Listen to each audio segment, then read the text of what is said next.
Bismillahirrahmanirrahim. Assalamualaikum warahmatullahi wabarakatuh. Selamat pagi ibu-ibu. Waalaikumsalam warahmatullahi wabarakatuh. Pagi. Alhamdulillah ibu. Gimana kabarnya pagi ini ibu? Baik. Sehat. Sehat ge? Nah, sebelum kita ke materi, saya ingin bertanya sedikit kepada ibu-ibu. Apakah ibu-ibu punya pengalaman masalah meminjam atau berhutang? Silakan Ibu Heri. Punya. Ibu pernah meminjam? Pernah. Untuk kegiatan apa ibu? Usaha. Alhamdulillah. Kalau Ibu Lena bagaimana? Untuk beli beras. Untuk beli beras sama belanja anak sekolah. Ya. Alhamdulillah, berarti penggunaan sudah tepat ibu. Cuman kita ada yang harus lebih cermat lagi dalam meminjam ya. Sebelum kita ke materi, saya ingin memberikan tontonan video keluarga Pak Rusli dan Ibu Lili.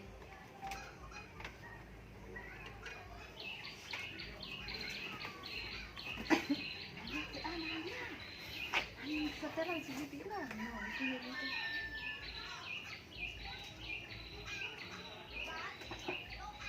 Yang merah, garam, merah.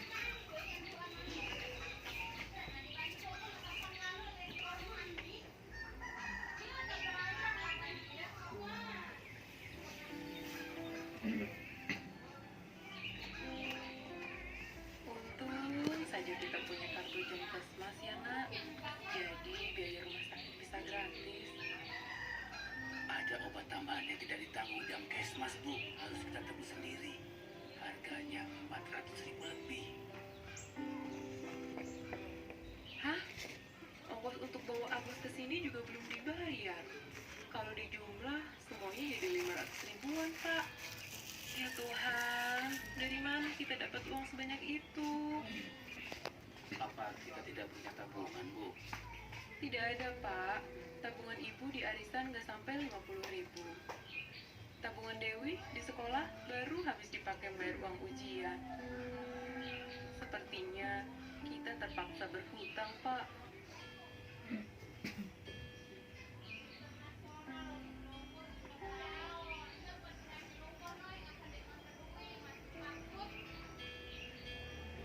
Ibu menyesal pinjam uang murah ibu.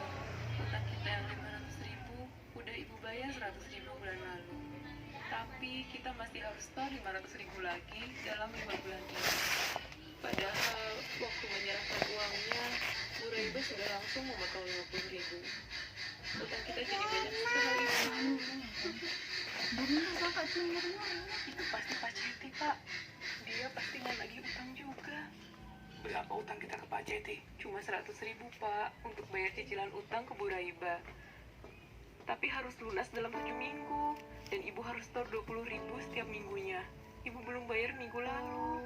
Sekarang Pak Ceti udah datang lagi. Bu Lili, mana uangnya? 40.000. Baik ibu-ibu, tontonan videonya sudah selesai ya.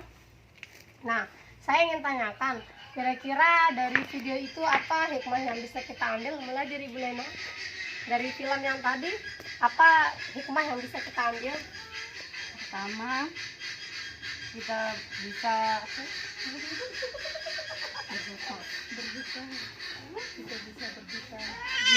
berhutang. Terus Pilih-pilih tempat.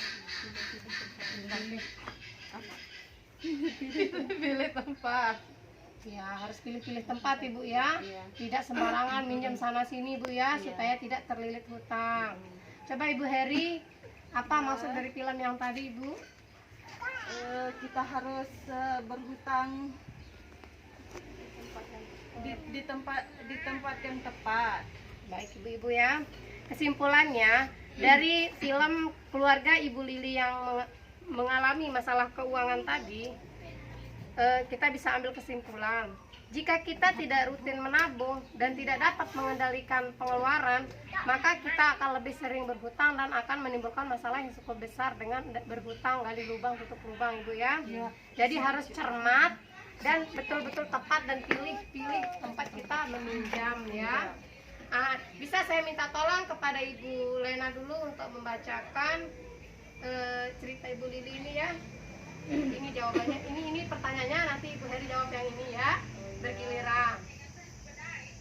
Paling atas Ibu paragrafnya ya. sebaiknya hanya untuk memenuhi kebutuhan, bukan keinginan atau untuk kegiatan produktif. Jika ada, gunakan tabungan atau aset terlebih dahulu. Sesuaikan jumlah pinjaman dengan kemampuan kita untuk membayarnya. Hitunglah berdasarkan jumlah pendapatan kita. Sesuaikan waktu pengembalian pinjaman dengan pola pendapatan kita, tetap atau tidak, musiman atau tidak, dan lain-lain. Bandingkan tempat-tempat meminjam yang ada. Carilah tempat meminjam dengan tolak pengembalian yang paling murah. Sudah Ibu ya? Jadi dari film Ibu Lili dan cerita Ibu Lili, dia harus betul-betul memprioritaskan. Dia berhutang untuk kebutuhan produktif dan kebutuhan yang betul-betul mendesak, seperti anak sakit yang harus butuh diobati ya, bukan untuk beli tas bagus, beli baju bagus ya ibu-ibu ya. Kalau untuknya itu sebaiknya kita tidak berhutang dan kita tunda atau tidak perlu ya, kita penuhi yang namanya keinginan. Nah sekarang sebelum kita lanjutkan ke materi selanjutnya, tadi di film itu berapa uang yang dibutuhkan Ibu Lili untuk membayar obat bagus di rumah sakit Ibu? 400.000 rupiah ya. Apakah Ibu Lili boleh mengambil pinjaman lagi untuk kebutuhan Agus itu Ibu? Kan sebelumnya dia pernah berhutang di tetangganya, karena sekarang anaknya sakit dan butuh biaya tambahan. Apakah Ibu Lili boleh melakukan pinjaman lagi? Boleh. Boleh menurut ibu-ibu ya, tapi dengan catatan harus tempatnya yang tepat, dengan bunga yang rendah ya.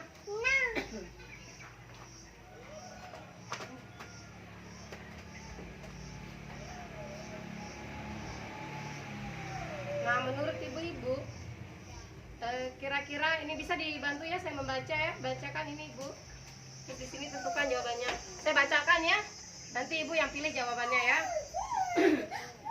Ibu Lili datang ke bank pasar. Menurut petugas di sana, ia bisa meminjam uang namun harus mencicil pengembaliannya selama 10 bulan sebesar 50.000 per bulan, ditambah bunga 10.000 per bulan. Jadi berapa dia harus bayar Ibu Lili itu? 60.000 selama 10 bulan, jadi 600.000 ya. Jadi pinjamannya 500.000. Nah poin yang kedua, Ibu Lili bertanya kepada koperasi simpan pinjam di desa. Petugas koperasi mengatakan bahwa dengan pinjaman tersebut ia harus mengembalikan sebesar 45.000 selama 12 bulan. 12 bulan Ibu ya. 45.000. Namun demikian, pinjaman hanya diberikan kepada anggota yang memiliki simpanan di koperasi. Ibu Lili belum menjadi anggota koperasi tersebut, berarti Ibu Lili tidak bisa minjam di koperasi ya. Ibu Lili bertanya kepada salah seorang tetangganya yang biasa meminjamkan uang. Ia bisa mendapatkan pinjaman tanpa jaminan. Untuk pinjaman 500.000, ia hanya akan menerima uang 450.000 karena dipotong biaya di awal 50.000. Kemudian ia harus mencicil pengembaliannya sebesar 30.000 selama 20 minggu. 20 kali dia setor uang yang 450.000. Jadinya berapa jadinya ibu-ibu? Ayo dihitung. 30 dikali 20 jadinya 600.000. Sama ya bank pasar dengan di Ibu Habibah, tapi ini dipotong administrasi, jadi totalnya 650.000. Ini tempat yang terakhir. Ibu Lili bertanya pada kelompok arisan yang diikutinya. Untuk dapat meminjam, Ibu Lili harus memiliki tabungan setengah dari jumlah pinjaman yang diperlukan. Tabungan Ibu Lili sebenarnya tidak mencukupi. Namun atas kebaikan hati dan kesepakatan anggota arisan, Ibu Lili bisa meminjam 500.000 untuk kebutuhan daruratnya tersebut. Untuk itu, ia harus mengembalikannya sebesar 550.000 dalam tempo 4 bulan. Nah, menurut ibu-ibu, kira-kira Ibu Lili itu bisa minjam di mana ya yang paling tepat? Di tempat arisan. Itu dikasih waktu 4 bulan dengan pengembaliannya 550.000 ya, cuma lebih 50.000 ya, tanpa potongan administrasi. Jadi sebelum kita mengakhiri kegiatan pertemuan kita ini, saya akan menjelaskan beberapa kesimpulan yang bisa kita ambil. Yang pertama, setiap kita akan melakukan pinjaman, kita ukur dulu kemampuan kita untuk membayar hutang ya ibu-ibu. Jangan sampai kita meminjam uang dalam jumlah banyak, akan tapi kemampuan kita sangat kecil, itu jadi masalah di rumah tangga kita ya. Kemudian yang kedua, kalau kita meminjam itu harus tempatnya yang tepat dan mempunyai legalitas, artinya resmi ya, tidak sembarangan tempat meminjam. Nanti kita minjam 500.000, tiba-tiba kita ditagih jadi 700.000, itu juga akan jadi masalah baru ibu-ibu ya, menambah masalah.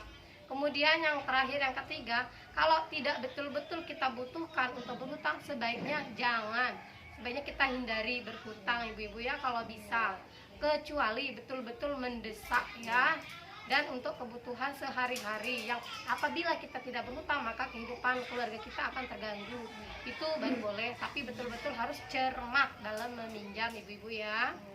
Baiklah, demikian pertemuan pada hari ini. Sebelum saya akhiri, adakah yang mau ditanyakan ibu-ibu atau sudah jelas semuanya? Baik, alhamdulillah ibu-ibu. Untuk pertemuan kita pada modul 2 ini yaitu cermat meminjam dan menabung. Langkah kedua, poin 5-9 yang membahas tentang bagaimana kita harus betul-betul cermat dalam meminjam atau berhutang ya. Baiklah, semoga ibu-ibu sehat selalu dan semoga bermanfaat dan bisa diterapkan dalam kehidupan sehari-hari.